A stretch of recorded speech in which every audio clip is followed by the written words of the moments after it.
शुक्रिया हेमंत आपका इन तमाम खबरों को बताने के लिए। और चलिए रुक कर लेते हैं अगली खबर का। गुर्जर समाज ने 12 सूत्रीय मांगों को लेकर एक बार फिर राजस्थान सरकार पर निशाना साधा है। गुर्जर आरक्षण संघर्ष समिति ने राज्य सरकार पर गुर्जर आंदोलन के दौरान किए गए समझौते की पालना नहीं करने के आरोप लगाए हैं। संघर्ष समिति ने कहा कि राज्य सरकार द्वारा 12 सूत्रीय मांगों पर नजरअंदाज किया जा रहा है, जिसमें आंदोलन के दौरान मारे गए लोगों के परिजनों को नौकरी और 5-5 लाख रुपए मुआवजे, रीट भर्ती में एमबीसी कोटे को पदों पर नियुक्तियां, चुनावी घोषणा पत्र में किए गए वादों को पूरा करने, बैकलॉग पदों पर भर्ती करने, देवनारायण योजना में अनियमितताओं को रोकने के साथ ही गुर्जर छात्रावास जैसी प्रमुख मांगे शामिल हैं। इस मुद्दे को लेकर गुर्जर आरक्षण संघर्ष समिति के पदाधिकारियों से बात की हमारे जयपुर संवाददाता राकेश शर्मा ने।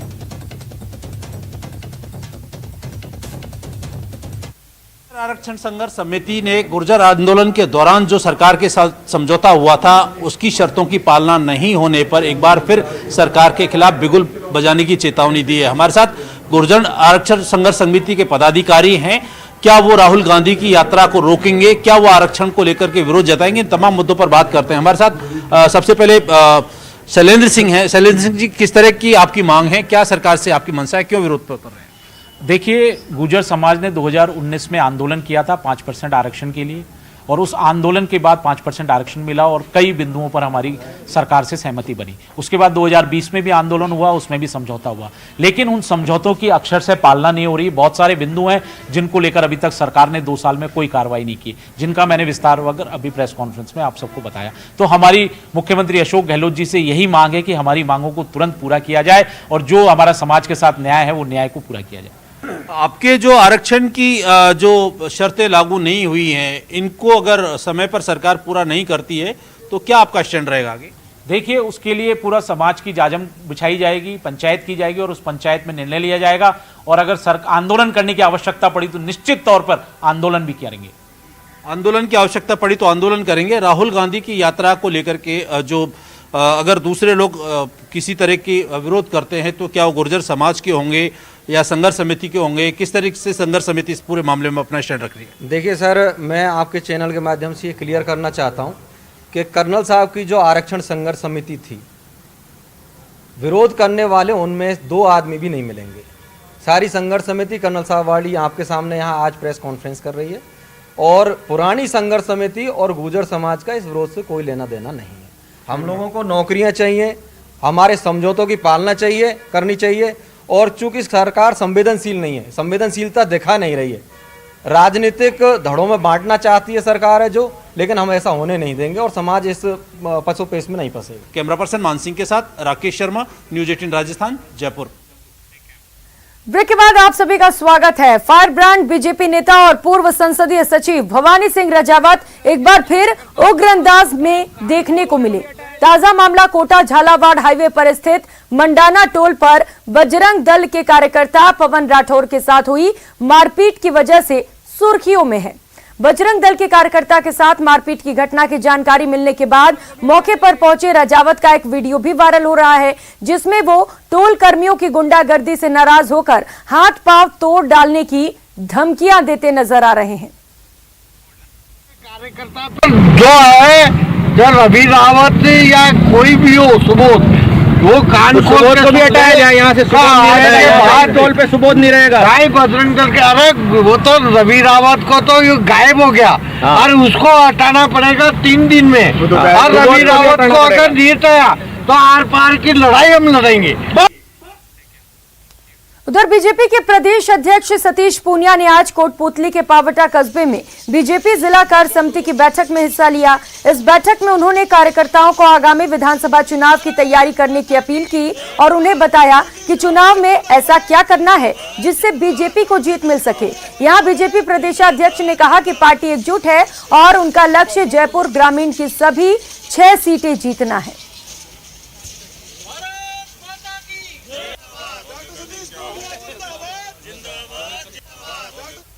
भारतीय जनता पार्टी पूरे तरीके से तैयार है। हम लोगों ने चुनाव की तैयारी कर ली और ऐसा भी लगता है कि समय से पहले चुनाव हो जाए। जो कांग्रेस की अंदरूनी कलह है वो इसका बड़ा कारक हो सकती है, लेकिन सरकार राजस्थान में अक्सर बदलती है जनधारणा से, जन आक्रोश से, लेकिन हमारी कोशिश है कि मोदी जी का नाम और काम और भारतीय जनता पार्टी के कार्यकर्ताओं का परिश्रम ये भारतीय जनता पार्टी को 2023 में बहुमत की सत्ता दिलाएगा।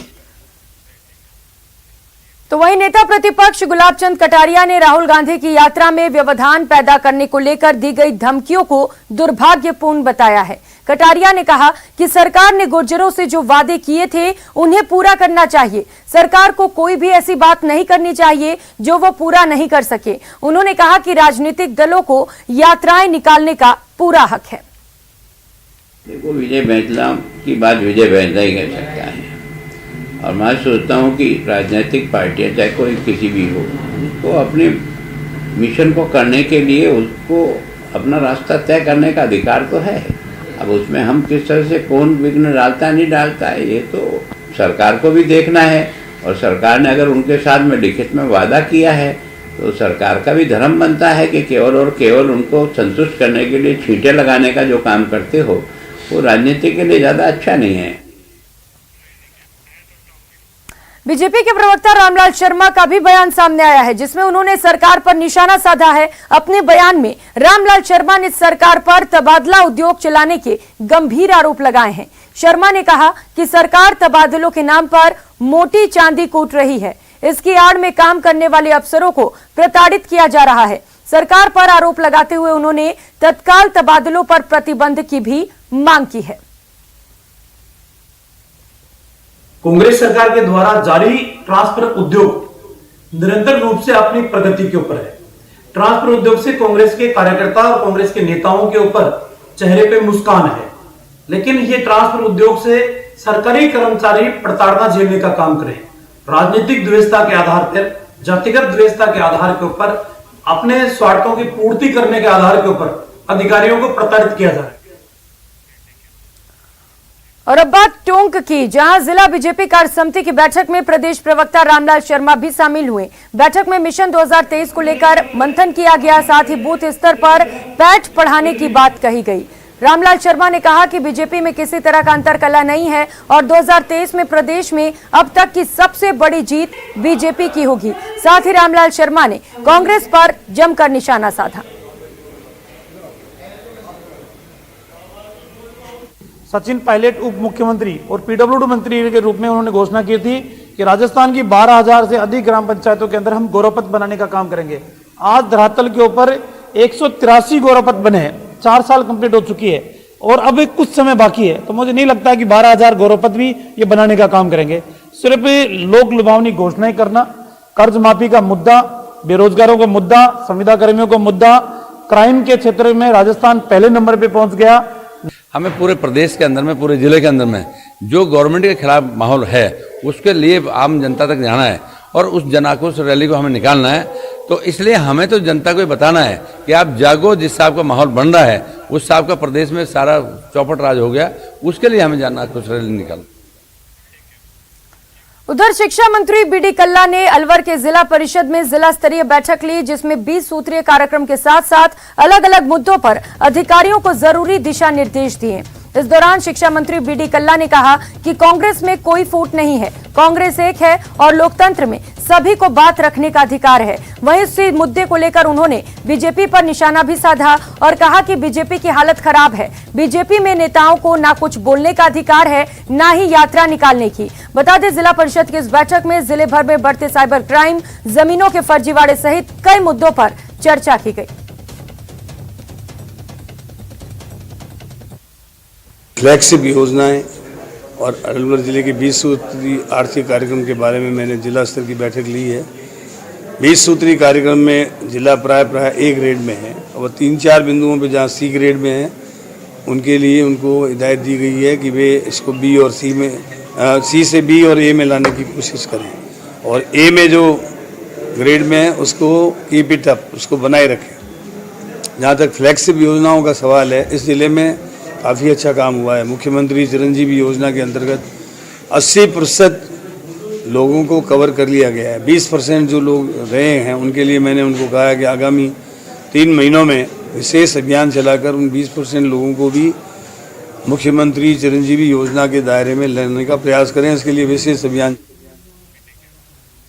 और खबर कोटा से है, जहां नांता इलाके में मौजूद पुराने महल में छिपे हुए पैंथर को करीब 50 घंटे से ज्यादा का वक्त हो गया है। हालांकि रात को पैंथर के मूवमेंट की जानकारी सामने आई है। कैमरा ट्रैप में पैंथर की धुंधली तस्वीर कैद हुई है। फॉरेस्ट विभाग के अधिकारियों के मुताबिक पैंथर के एक पिंजरे में पैर रखकर निकल गया, लेकिन वो पिंजरे में कैद नहीं हो सका। बता दें कि पकड़ने को लिए फॉरेस्ट की टीम ने 4 और कैमरे भी लगा दिए हैं। अब पैंथर पर निगरानी के लिए कुल 7 कैमरे लग चुके हैं। साथ ही फॉरेस्ट की टीम ने पिंजरों की लोकेशन भी बदल दी है। वहीं पैंथर के दस्तक से लोगों में दहशत का माहौल है और लोग इलाके में रात भर पहरेदारी करते नजर आ रहे हैं। वहीं वन विभाग और पुलिस की टीम फिलहाल मौके पर मौजूद है। तो 5 अलग अलग तस्वीरें इस वक्त आपके टीवी स्क्रीन पर हैं और पैंथर को पकड़ना वन विभाग के लिए इस वक्त बड़ी चुनौती बना हुआ है। लगातार वन विभाग उसके गश्त पर नजर रखे हुए है।